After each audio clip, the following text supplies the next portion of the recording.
Mark, how did she get on in the House of Commons?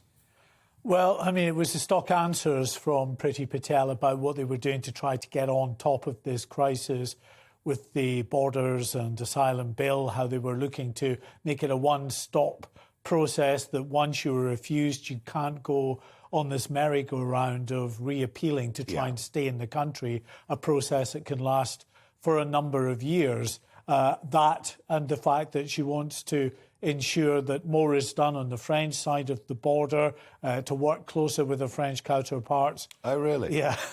Great. So, anyway, look, these answers have all been rehearsed before and we've heard it before. I think what was different about the Commons today is that we've been talking for some time about how concerned the public are about this. It is a key issue for them in terms of things they worry about. It seems that the Commons is getting that message. Yeah, and interesting, Mark, other media very reluctantly covering this issue, not recognising just how vitally important it is. Well, they are covering it now, and certainly, as I say, MP after MP. There was an urgent question on this, and we went into Home Office questions, and again, the questions kept coming on this. Here's just a selection of the criticism and questions that the Home Secretary faced.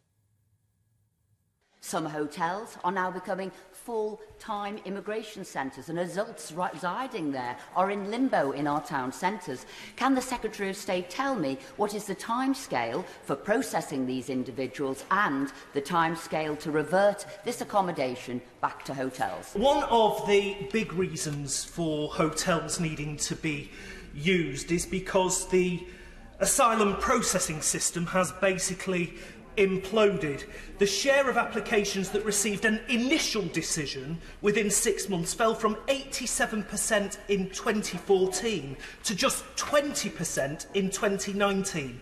It says on the government website that if you've been refused asylum, you will still be given somewhere to live and still be given £39.63 per person for food, clothing and toiletries. Why on earth is the state still providing accommodation and money for people who have been refused asylum? Surely that's when government support should be turned off. Given tens of millions of pounds for the French, including night vision equipment, ANPR technology and access to drones, isn't it completely disgraceful, as we've seen in recent days, for large groups of French police to be pictured on the beaches in France waving large boats of migrants coming across the Channel? The sensible and humane way to deal with this problem is for the French to agree a returns policy, so that immigrants turning up on our shore could be given a hot cup of tea, ensure they had warm clothing, and put back on the first ferry to Calais. We told the people at the referendum, us Brexiteers, that we would take back control. It's clear that in this we have lost control. If you tell the most desperate economic migrants in the world that we will provide a free border service, taxi service across the Channel, we will never deport you, we will put you up in a hotel as long as you like, is it any wonder that more and more come? This is now a national emergency. There you are, strong words from Sir Edward Lee, but I rather agree with him.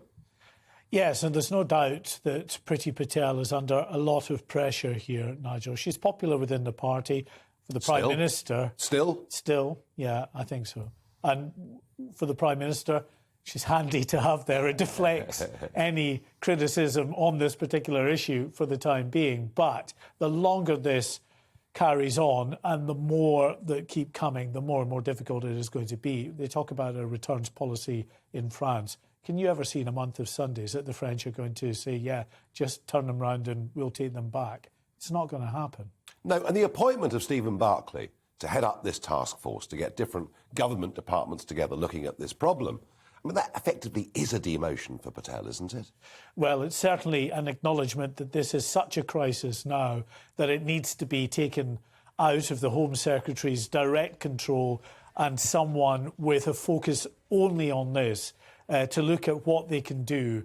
I mean, this was Dungeness on Saturday there with more lifeboats coming ashore. There were boats that made it ashore, over 800, close to 900 that came across on Saturday. That figure finally being released by the Home Office this afternoon of 1,131 coming last Tuesday.